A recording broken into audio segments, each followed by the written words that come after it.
பாதிக்கப்பட்ட கரூர் மக்களோட பேங்க் அக்கவுண்ட்ல இன்னைக்கு செலுத்தப்பட்டிருக்கு. இதுல சில பேர் வந்து டிவிகே சைடுல இருந்து இவனுங்க நாட்களை ஓட்டி ஓட்டி காசை கொடுக்க மாட்டானுங்க, இப்படியே ஏமாத்திடுவானுங்க அப்படின்னு அவதூற பரப்பிட்டு இருந்தானுங்க. ஏண்டா நீங்க என்ன ஜென்மம் அப்படின்றது சுத்தமா புரியல. மக்களை நேர்ல போய் சந்திக்காம இருக்க ஒரே காரணம் வந்து மண்டபம் யாருமே தரலங்க. ஃபர்ஸ்ட் ஹால் தரேன்னு சொன்னவங்க கூட லாஸ்ட் டைம்ல தர முடியாதுன்னு சொல்லிட்டாங்க. இதுக்கு பின்னாடி மிரட்டல கொடுக்கறதே யார் அப்படின்றது எல்லாருக்குமே தெரியும். பட் தளபதி விஜய் போடே லோஃபர் என்னத்த மிரட்டல் கொடுக்குறாங்க அந்த தல்புடிக்கைக்கு போய். அவன் ஒரு மயிரம் கிடையாது, அவன் பயந்தாங்கோலி. எதனா ஒன்று அந்த ஒன்றே விழுந்தச்சு ஓடுறான்.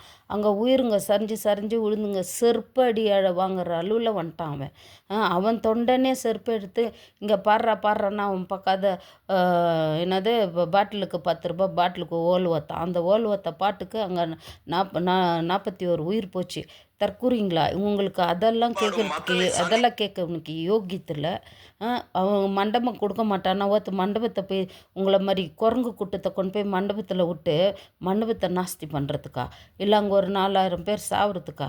என்ன ஓலத்துனுக்குறீங்க? இவ்வளோ நாள் கடந்து போனோன்னா சூத்தமான அவங்கவுங்க அக்கௌண்ட்டுக்கு வாங்கிக்க அனுப்புறதுக்கு கூடவா யோகியத்தில்? அத்தை கூட கலெக்ஷன் பண்ண உங்களுக்கு யோகியத்தில்? நாளை கடத்தினா எந்த லோப்பர் என்ன சொல்லி கொடுக்குறானோ அதை பற்றி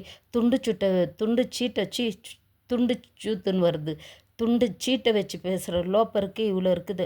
அதே பாரு பிக்சர் தான் இருந்தால் அதே ஒரு பிக்சர் வசனமாக இருந்தால் அப்படியே மனப்பாடம் பண்ணு. ஏன்னா அதில் பணம் வருது இல்லை, அது வந்து பணம் வருது பேசுகிறான். இதை பணத்தை காக்கிறதுக்கு நாட்டுக்கு வரான்.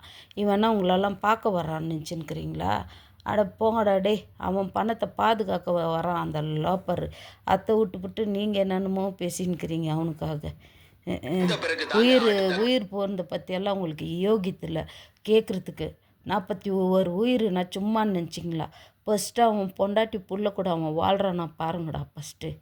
அந்த பொண்டாட்டி அங்கே அந்த பக்கம் இவன் திரிஷா கூடவும் கீர்த்தி சுரேஷ் கூடவும் ஓல் ஓத்துனுந்தா அவள் பொண்டாட்டி என்ன பண்ணுவா?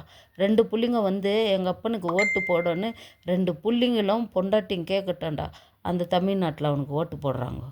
அவங்களத போடுறதுக்கு யோகியத்தில் இவனுக்கு. இவனெல்லாம் வச்சுக்கினீங்கன்னா மயிரை பிடுங்குறீங்களே எனக்கு ஒன்று